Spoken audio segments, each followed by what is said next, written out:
Да, еще один момент. Карабин, ну, это так и так, в принципе, снег попадет. Обледенело он уже все. Видели как? Все обледенело. Чего я боялся, там щели, вот тут щели, здесь щели. И вот тут уже лед получается, потому что от тела идет тепло. И с ней попадает, потом у меня двустволка бывает, там сосульки на двустволке. Здесь еще конструкция, ну, вообще другая, щелей много. Это нехорошо, когда обледенеет лед. Короче, такое дело, вот у меня ствол, в стволе вон снег. Так-то я слежу, чтобы снег не попадало в ствол. Напишите в комментариях, что и как охотники вы делаете. У меня на двухстволке, в принципе, такой чехол сделан, чехол, и на веревке там привязана тоненькая капроновая нитка.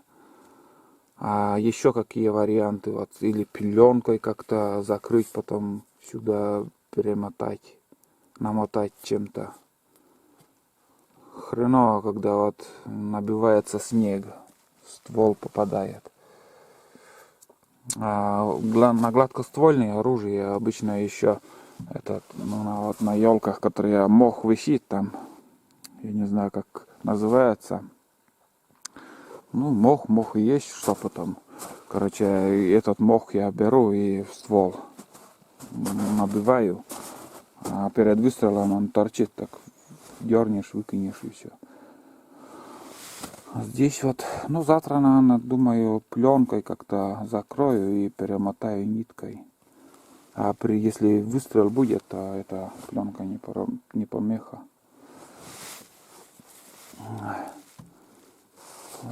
Вот такие делишки.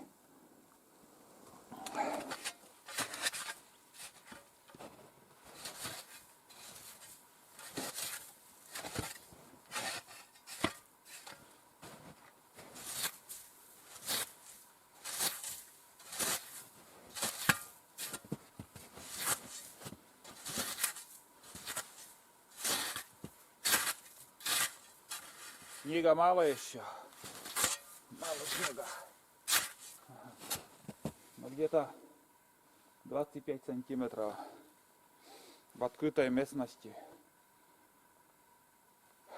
А где ельник, там поменьше.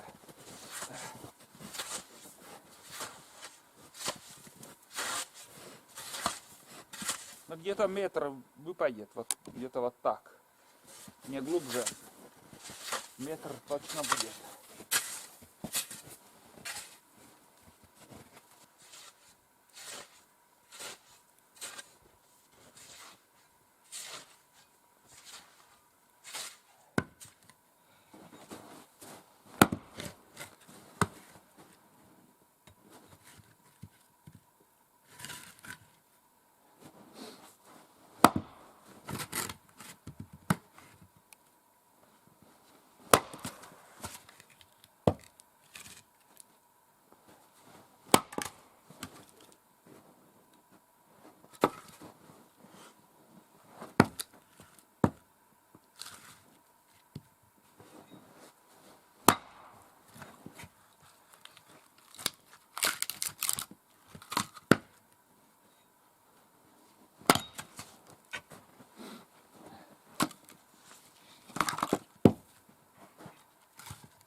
мой лед.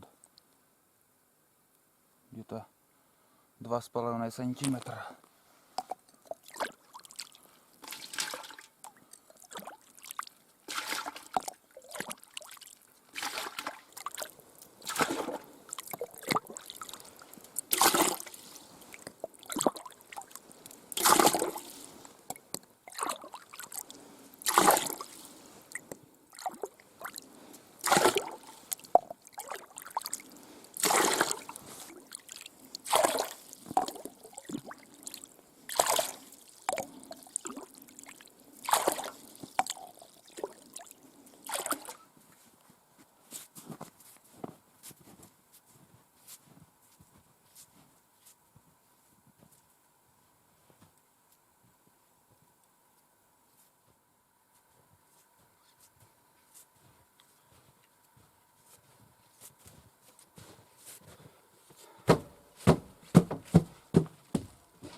Ну вот, в избушке темно,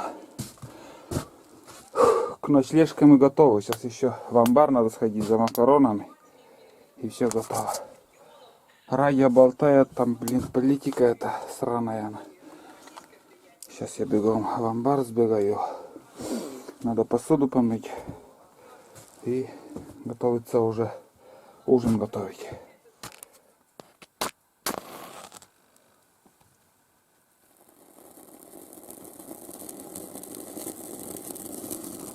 Сейчас, ребята, время 16:52. После того, я как занимался возле избушки, я сейчас поспал.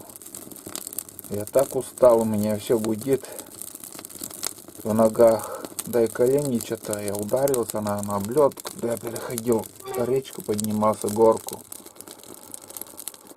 Мне сейчас, я так расслабился, я вот просто думаю, полежу минут 10. Я даже успел поспать. Вот это да. Вот сейчас затопил печку и начну готовить ужин. А там опять уже можно спать ложиться. Покушать и спать ложиться. Потому что сейчас никуда не пойдешь. Ночь на дворе. Все, печка загорелась. Хорошая тяга. Тяга хорошая, но как открою, скажем, дверцу печки, дым выходит наружу. Что-то не так я сделал где-то. У меня вот дым проходит через через свод под плитой. Сюда заходит, потом туда уходит, поднимается, опять сюда идет и потом уже выходит в трубу. Но где-то здесь, наверное, пошире. У меня где-то зазор вот сантиметров 10. Надо пошире, может, сделать. Но я уже этот кирпичный печку я уже переделывать, думаю, не буду. Если уже буду менять, я буду менять на буржуйку. Хорошую большую буржуйку приварю, а по бокам можно кирпичи. Мне надоело уже это. Каждый раз дым выходит из-под этой плиты. И думаю, буржуйка лучше будет. Конечно, больше дров будет уходить. Все время надо подбрасывать там. Ну посмотрим, жизнь покажет. Ой, блин, что-то много у меня. Фу-ху-ху. Ладно, сейчас буду готовить ужин. Подкинул дрова. Вон как. Елка загорелась. Готовлюсь ужинать.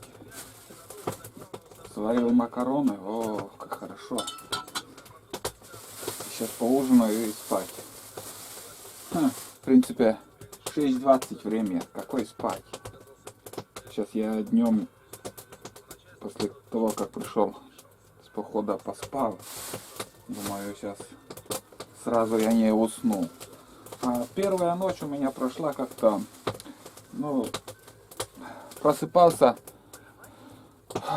ну, включил я фонарик, и время было 1:30 или 2:30. Я все время, как сказать, крутился, не мог заснуть. Очень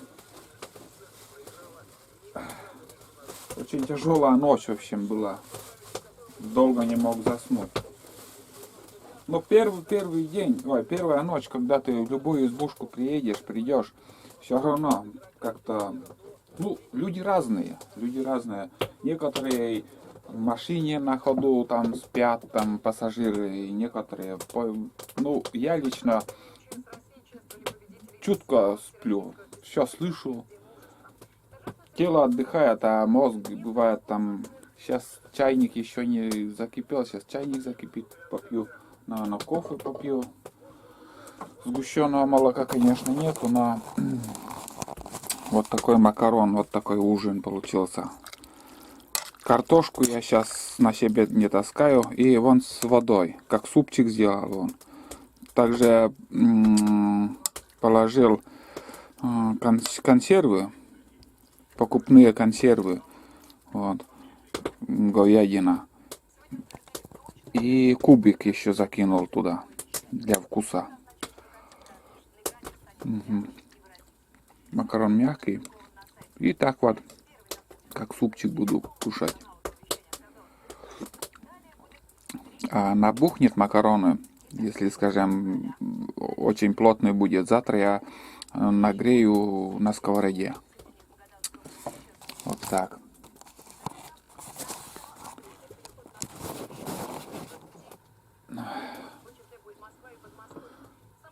На ходу я, когда далеко иду с рюкзаком, конечно, я только беру макароны, возможно, возьму.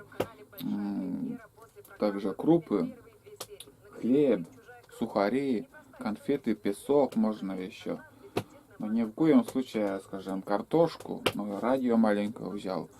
Ни в коем случае картошку я не беру. Там лук там или еще, это не... Я вот такие продукты, картошку, что тяжелые, там консервы, скажем, обычные там, я же даже видел видео там в ютубе там, и томаты консервы берут, и селедки берут, всякие разные бывают люди. А я нет, я живу в спартанских условиях. Обычные макароны вот в данный момент у меня на ужин. Я доволен, мне хватает. Завтра, возможно, может, рис приготовлю. Не знаю. Посмотрим, что будет завтра. Сегодня уже вечер. Быстро дни. Короткий день быстро заканчивается. Скажем, без фонарика можно ходить максимум 7 часов. Там уже начинает темнеть. Оружие немножко почистил, но от сырости там обледенело в некоторых местах даже. Стрелять никуда не стрелял. Это затвор у карабина.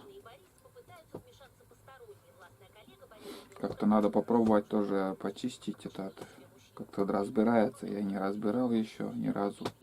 Но в интернете видел, как разбирают. Надо посмотреть тоже. И... Так, вот сюда и туда. Как-то разбирается. Вот. Ладно, у меня слюни текут. Я хочу кушать. Я с утра вот кашу съел. Потом днем у меня тормозок был, колбаса с хлебом, чай. И сейчас вот 6 часов вечера. До этого времени я больше ничего не ел. Сейчас я буду плотно уже кушать. Что влезет, я съем этот макарон. Потому что с утра у меня такого аппетита нету.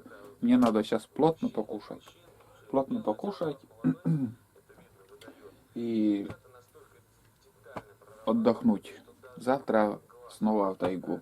Сейчас температура где-то 4-5 градусов. Я домой позвонил. Завтра 7 градусов. Безветренно. А сейчас выходил на улице, снежок такой идет. Снежок. Вот. Все, я ужинаю и отдыхаю. До завтра. 11 декабря, ребята. 8 часов утра, а я еще в избушке. Начал одеваться. А обувь у меня сзади, там все открыто оказалось. Приходится зашивать. Вчера уже видно. Ну, там этот шов разошелся. Это уже, наверное, придется менять обувь, потому что начало, ну, наверное, гниет, нитки гниют. В принципе, обувь хорошая, бутсы так называемые, легкая, но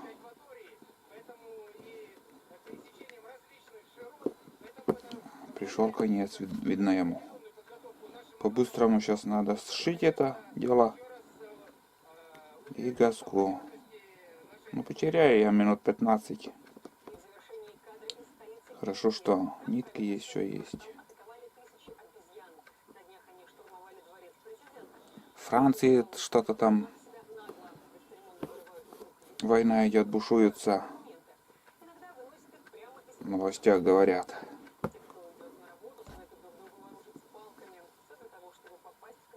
Россия терпеливая страна. Давно уже могут тоже люди так выйти и бунт поднять. Недовольных тоже немало.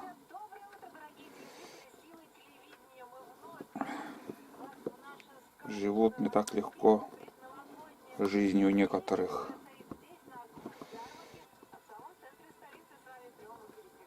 Так что в Франции частенько там бунт поднимают. Ну вот. Главное, пару дней еще, чтобы выдержала. Завтра или послезавтра уже будем возвращаться.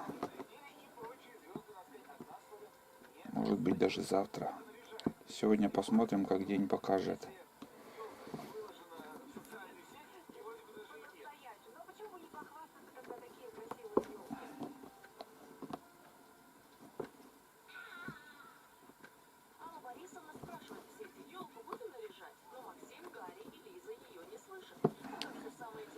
Обязательно надо тоже в рюкзаке нитки с иголкой, чтобы были.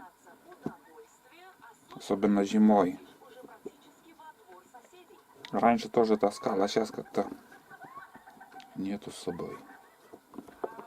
Ну вот. В принципе еще нормально. Выдержит. А дома уже конкретно все доделаю. Но сегодня, чтобы выдержала, а завтра вечером можно еще дошить там посерьезнее. Самодельные, вон так. Не знаю, видно, нет. Здесь у меня куртка войлочная. И здесь мягкая, не жмет тебя, вон как. Гибкое все. Когда на лыжах ходишь, ничего не жмет. Такие. Ну, второй вроде нормально. 8 часов 10 минут. Рассвело уже полностью. Вон на улице что творится уже. Рассвело и 4 градуса тепла. Ладно, собраться надо.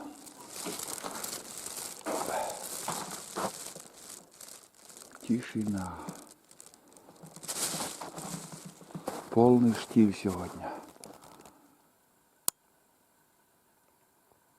Снежок чуть-чуть. За ночь, я не знаю, 2 миллиметра, наверное, только снег выпал и все. Хорошо. Ну, сегодня уже ночевать было тепло. Избушка нагрелась. Первую ночь, конечно, чуть-чуть прохладно даже было. Вот так. Ну все, сейчас будем ходить, бродить. Сегодня пока без лыж. Лыжи у меня на другом берегу. Вон там.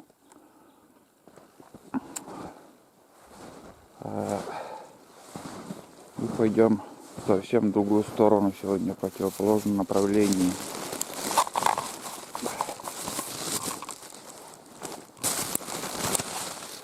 По одному тому же месту не будем ходить. По сосняку. Он такой сосны. Ой, блин. Так и недостроенная вот улана изба. Весной этим займемся. Осенью так и не получилось. Все время на ходу были заняты. Ну да ничего. Весной приедем, разберемся с этим. Вот так. Чем меньше деревьев, тем глубже снег. Так что в еловых местах, где ельники, легче ходить. У нас есть максимум 7 часов до заката, до темна. Вот смотрите, это лиса. Это уже лиса. Вчера ходила, вчерашний след. Проверяет возле избы там. Тягивается к избе. Может что оставит там Олег. Ладно, пойдем, короче. Свежая лунка. То рябчика, видимо. Не похоже на косача. И вот смотрите, дырка он делает. Он зашел сюда. Раз дырка, вторая дырка, третья дырка. И дальше уже выход.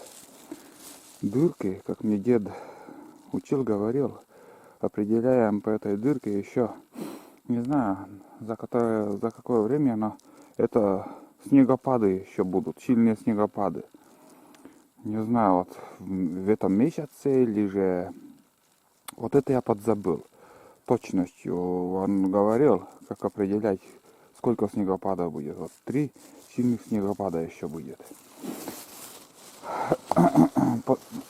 Ну, повторяюсь, подзабыл.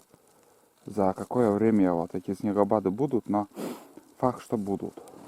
Также вот, скажем, выдра вот вышла из реки и на берег выходит и там, короче, ходит в туалет, отмечает там, в общем, на каком уровне, если, скажем, от воды 20 сантиметров уровень выше поднялся и там отметил, ну, насрал, в общем, по-русски. И дожди будут, и вода поднимется до этого говна. До этого говна и смоет это говно. Если на метр выше сходит туалет выдра, значит и на метр выше поднимется уровень воды после дождя.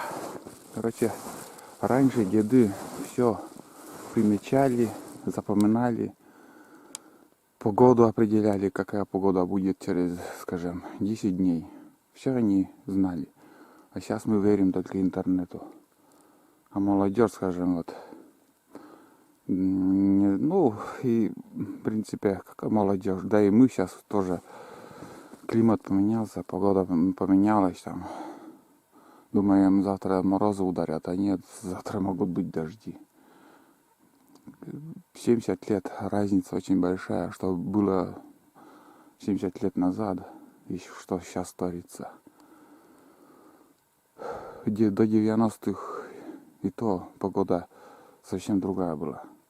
7 ноября, до ноября уже все, заморозк ударят и уже не растает. А сейчас, смотрите, 11 декабря я без лыжи еще хожу.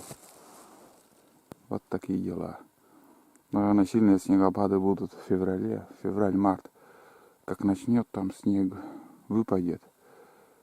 Еще там полмесяца и смотришь, уже весна пришла. Вот такие дела. потею, блин, начал потеть. Не то быстро иду, не то фиг знает. И ветра вообще нету, ничего. Мои следы подсоления вон. И тут бегают эти лисы. Вот что-то ищут. Не знаю, что-то находят, нет. Мышей, наверное, вон там дырка. Кто-то идет. Мышей, наверное, ушкуют. Вышел на такое поле, более-менее, луг. Больше таких мест в этой стране нету. Одно единственное место такое, более просторное, чистое.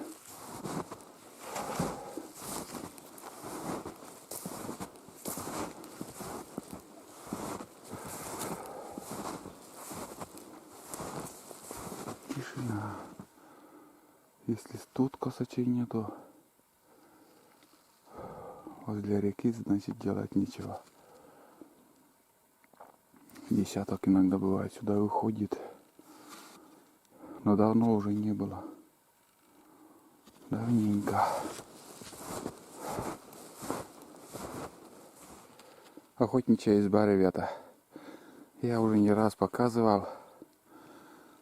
Обзоры тоже делал на своих видео, где-то, помнится. Про эту избу заходил, снимал. Но сегодня заходить не буду. Вот смотрите, дрова на затопку. Все оставлено, как обычно. И тут белки в гости заходили. Прям по веранде там следы. Ясно видно, как следы у белки. Фотографии еще шлепну.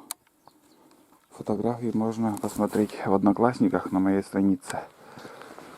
И все у меня написано о канале. Одноклассники там, контакты, страницы, все увидите в описании моего канала. Хорошая изба. Говорят, теплая. Я здесь еще ни разу не ночевал. Но многие наши нишевские охотники сюда ходят. Чисто охотники, не рыбаки, а охотники. Там амбар. Не знаю, охотники в этом году сюда, хозяева, переезжали или нет. Даже не знаю. Ладно, нам надо идти дальше. Наверное, вдоль реки буду подниматься. Тут дальше большой ручей. Перейти как возможно нет, надо посмотреть. Потому что лед висит, блядь. Можно провалиться, фиг знает. В какую сторону идти, даже настроения никакого, в принципе, нету, чтобы ходить по тайге. Ничего нету. Просто получается поход очередной. Можно круг сделать, конечно, подняться по ручью и на свою избу. Ну, тоже расстояние, конечно. Но в планах у меня так и было сегодня по ручью подняться и по просеку спуститься до избы. Или же подняться по речке где-то часа 3 и по другому берегу также спуститься. Сейчас до ручья дойду, потом посмотрю, что и как, куда дальше идти. Все сейчас обманчиво.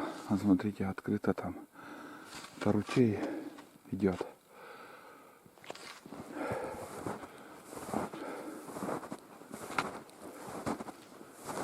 Лед ломается и все открыто.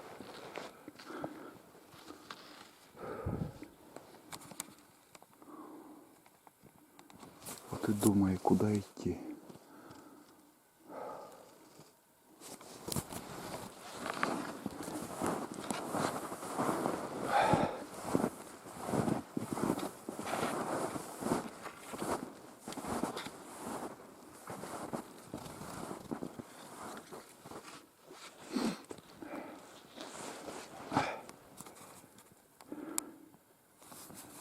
Хоть какой нам нужен валежник, в принципе. Перепрыгнуть, в принципе, тоже можно, но Лед скользкий. Вон, смотрите, блядь, можно. Вон там лед идет прямо туда.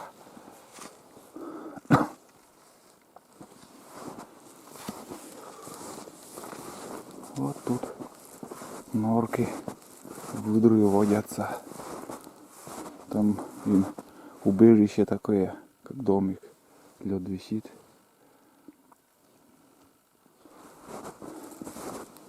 Ладно. Сейчас уже чуть поднимусь, может где валежник найду.